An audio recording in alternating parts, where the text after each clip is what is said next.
কেমন আছেন সবাই? সকলকে স্বাগত জানিয়ে আমি সুরভি আবার একবার হাজির হয়ে গেলাম আপনাদের মাঝে নতুন একটা ব্লগের সাথে। এই যে সারা দিনে রান্না বান্না কাজকর্ম, আপনাদের দাদা অফিসের কাজে বাইরে যাবে, তাই সকাল থেকে ভীষণ ব্যস্ত রান্না বান্না করার জন্য। এই যে এখন সবজি কাটতে বসে পড়েছি, এই নিয়েই সারাদিনের একটা ব্লগ আপনারা দেখতে থাকুন। আশা করি আপনাদেরও ভীষণ ভালো লাগবে। শুভ সকাল বন্ধুরা, চলে এসেছি বৃহস্পতিবারের সকালবেলা। এখন ঘড়িতে 10টা 10 মতো বাজে। আপনাদের দাদা এখনই অফিসের কাজে বাইরে বেরিয়ে যাবে এখন 6-7 দিনের জন্য। তাই আজকে আমার বাড়িতে অন্য ধরনের ব্রেকফাস্ট মেনু।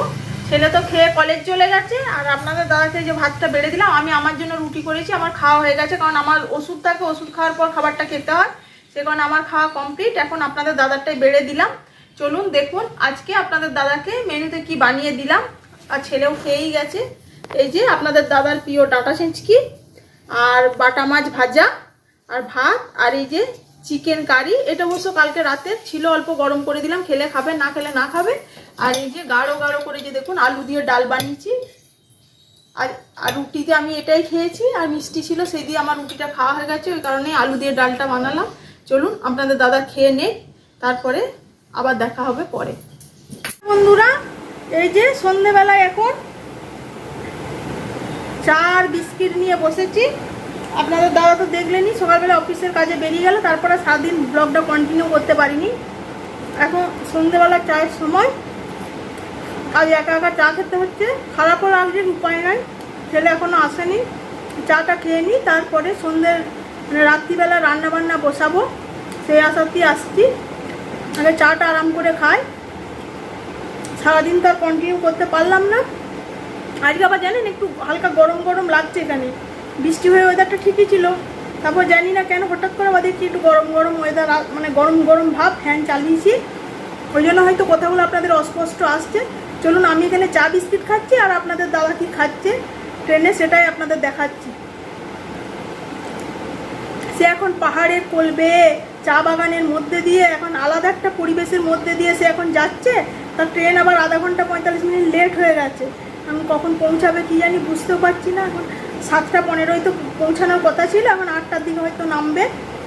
চলুন তার সন্ধে এখন আমি এই চা বিস্কিট খাই, আর সে কী দিয়ে চা খাচ্ছে সেটা আপনাদের সাথে একবার শেয়ার করি।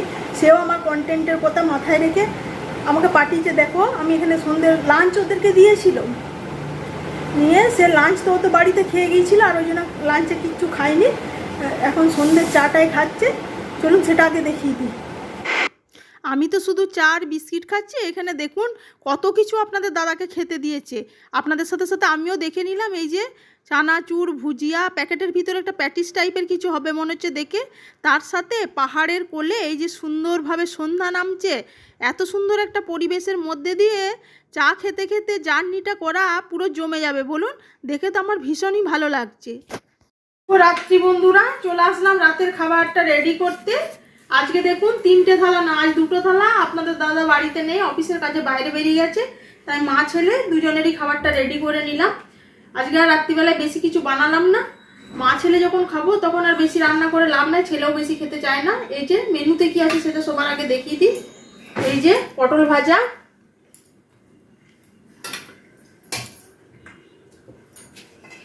আর এই যে গরম গরম মাছ ভাজা, আর কি গরম, আর এই যে আলু দিয়ে ডাল। আজকে আমাদের রাতের মেনু হচ্ছে এটা। চলুন আমরা আজকে এরকম হালকা পাতলায় রান্না খাই। আবার দেখা হবে নেক্সট ব্লগে। শুভরাত্রি।